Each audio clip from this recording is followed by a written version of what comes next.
Dear friends, today I want to share with you on the 11th Sunday in Ordinary Time liturgical year A.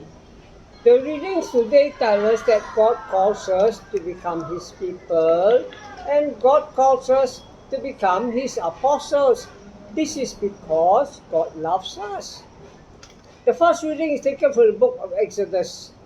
The first reading tells us that when the Israelites left Egypt in Exodus and when they arrived at Sinai, God called them to be His people. In the same way today, God also calls us to be His people. The responsorial psalm follows the theme of the first reading.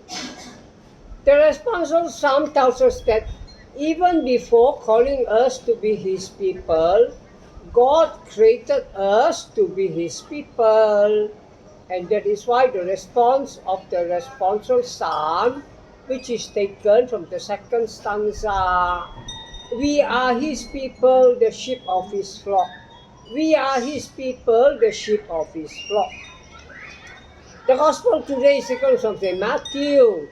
The Gospel today tells us that Jesus called His 12 disciples to be His apostles, to proclaim the good news to the Israelites, to the Jews. More importantly, the Gospel today tells us that Jesus calls us to be His apostles, to proclaim the good news, not only to the Jews or the Israelites, but to all people, to the whole world, to all the nations, so that all the nations of the world, all the peoples of the world, and the whole world become God's people and God's apostles. Most importantly, the second reading tells us that God calls us to be His people and to be His apostles because God loves us. God loves us. God loves you. God loves you. The second reading is taken from Paul's letter to the Romans.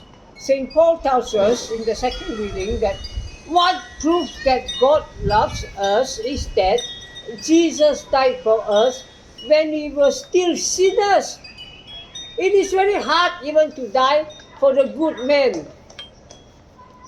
Much harder to die for the sinner. But what proves that God loves us is that Jesus died for us while we were still sinners. And now, having made us righteous, Jesus will surely save us from sin and death. He will surely save us from final damnation. This is the good news that we proclaim to the whole world. So what do we do now? Of course, we do the most important thing.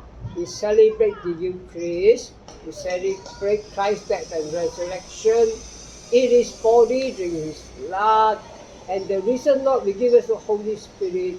And the Holy Spirit will send us forth to the whole world to proclaim the good news to all peoples, all nations, and to the whole world, so that the whole world become the people of God and the apostles of God.